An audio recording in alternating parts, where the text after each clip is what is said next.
What's up, boys? Every like, every comment, and every subscriber gives me motivation daily to bringing you guys the best MMA content on YouTube. So really, hit the subscribe button, man. It means a lot. And plus, let's get to 400 subscribers, bro. We've been lingering around the 360 mark for a minute now. Anyways, let's hop into the video. So, boys, I'm not gonna cap. The UFC is probably my favorite sports organization in the entire world, bro. I just don't think that there's a more exciting sport at the moment than MMA. I mean, boxing can't keep up. The NBA and the NFL are very predictable. The UFC is really where it goes down. And not to mention, it is the only sports organization, MMA that is, the only sport that where the best fight the best.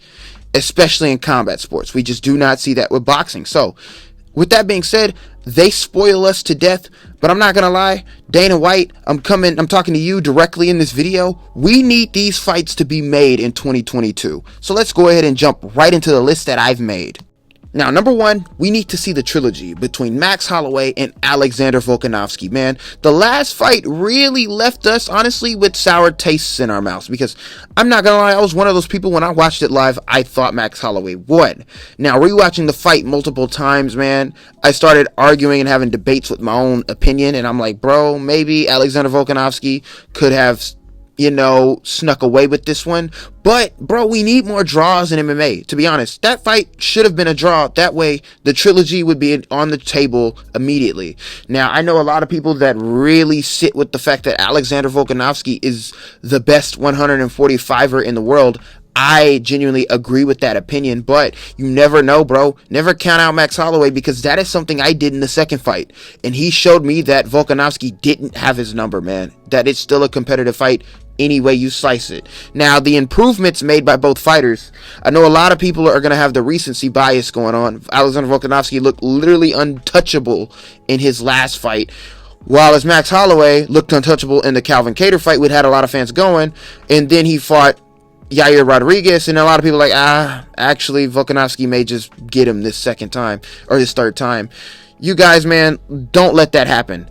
Yair Rodriguez is still a number one, or not a number one fighter, but he still is a top of the heap at 145. He is amongst the best. So, really, Dana White, I'm talking to you. Make this fight happen. It needs to happen. Moving on. And the next one is Khamzat Chimaev versus Colby Covington. Okay, so look, Khamzat Chimaev just came off of a barn burner war against Gilbert Burns. Once again, like how I said, there should be more ties in MMA. That one, in my opinion, should have also been a draw. But you know what? They gave Khamzat Chimaev the win, and I'm not going to argue against it. In my opinion, when I watched it live, I thought he won. But anyway, that's besides the point. Now, I think, in my personal opinion, he needs one more win before he fights Kamaru Usman. Kamaru Usman, man, I know a lot of people are like, if this fight happens, it's going to create a log jam in the 170-pound division. In my opinion, no. Why would it? Usman is going to fight Leon Edwards, or he should fight Leon Edwards next. Go ahead and get that one out the way. He'll probably be ready to fight again. If he beats Edwards, probably be ready to fight again by the end of the year. Why not get this one out the way? Plus, a lot of people are like, Khamzat got exposed. A lot of people are like, oh, Khamzat is this, and that. Well, if he goes in there and he smashes the clear number 2 best welterweight on the planet, arguably, we don't know. I think him and Burns should fight each other. Arguably, the second best welterweight in the world. If Khamzat Chimaev goes in there and smashes him, it may leave no questions asked, We know how good this guy is. If they go in there and it's a war and it's a competitive fight, then that is just great. It's great. So, yeah, make this fight happen. I believe that it's going to be entertaining either way you slice it.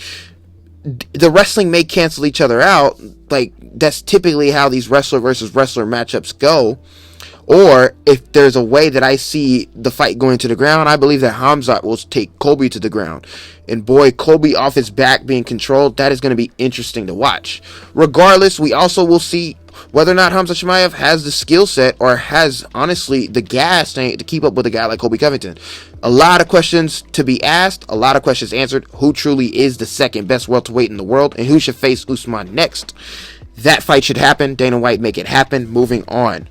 And this next one is Conor McGregor versus anyone. Now, I get it. Conor McGregor broke his leg He's just now boxing, and he's just now warming up his sparring and all this type of stuff. I get that, but man, Conor McGregor still has options, bro, and I still want to see him fight before the end of the year, man, because I think that he'll be able to get in there. I really do think that we're gonna see Conor McGregor fight before the end of 2022.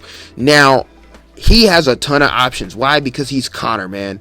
He can fight Jorge Masvidal. Although a lot of people are throwing the RDA option out there, I don't think that Conor, for his return fight, I don't think that he's going to be ready for a guy like RDA, man. I believe that that's going to be too tough of a matchup because RDA still looks good. Conor's coming off another long layoff and off of a severe injury. I don't think you want to throw him to RDA just yet, you know. I know a lot of people want to see Conor McGregor versus Masvidal. That is still a big sell. If you want to get one more big fight out of Masvidal, that one is going to sell. Why? Because the fans recognize Masvidal, and of course the fans recognize Conor McGregor. Despite the fact that these guys are both, in the opinion of the casual fans, and in the opinion of some of the hardcore fans, both guys are washed up. Washed up or not, people will line up in masses to watch that fight. In my personal opinion, I would like to see Conor McGregor face Tony Ferguson or Nate Diaz in the trilogy. More so, just for the sake of the division and the sake of Conor's career, if he still wants to climb that ladder, I would like to see him fight Tony Ferguson, get him a nice tune-up in, because, I mean, this version of Ferguson, arguably it's a tune-up matchup for both men, because this version of McGregor, we don't know, but he's been on a down slight ever so lately. And it could be a tune-up fight for Ferguson, get back in there, you know, fight. But I mean, the UFC is they're gonna want Conor to win over Ferguson, man. You know, Ferguson's career is already kind of in limbo, and it's looking like it is the end. Conor, man, he still has these big sells, man. The first one was, how is Conor going to look against after a 2-year layoff and getting destroyed by Khabib? He goes out there and performs against Donald Cerrone. The next one was, can Conor still beat a top-ranked lightweight against Dustin Poirier in the second fight? He lost, but then it was Conor McGregor. Is he gonna, the trilogy fight, the big trilogy fight, is it over? Is it really over? And then after that was, after that, he broke his leg, and then now it's, how is he going to look coming back off of the broken leg? I would personally like to see him fight Tony Ferguson, and then maybe fight Nate Diaz, and then look to fight a top contender, if he wins those fights, of course. Moving on. And this last one is Jon Jones versus anyone at heavyweight. I would like to see Jon Jones fight Derek Lewis. I would think that's a big matchup. Jon Jones versus Tai Tuivasa. Jon Jones versus Stipe Miocic, which is rumored to happen this summer. Jon Jones versus Ngannou. Jon Jones versus anyone at heavyweight. Throw this man to anyone at heavyweight, man. I like to see this guy get a win, because you guys know the first win he gets, title shot. If it's not a title shot that he gets upon his first fight coming to heavyweight. Bro, Jon's been off for a little bit. If I'm Jon, man, but you know, Jon is a wizard in the cage, man. I really can't, and he's confident, super confident. Some would say arrogant. I'm not going to advise Jon. Jon can go in there and beat Francis Ngannou, or go and fight Francis Ngannou, his first fight coming off his layoff. But the last time we seen Jon Jones fight, man, was against Dominic Reyes, which a lot of people thought he lost. This guy needs to just get a fight, bro. And it's like, dude, pick one of these big matchups at heavyweight. Anyway, if you guys enjoyed this video, let me know. It's been your boy Trippy, and I'm out, man.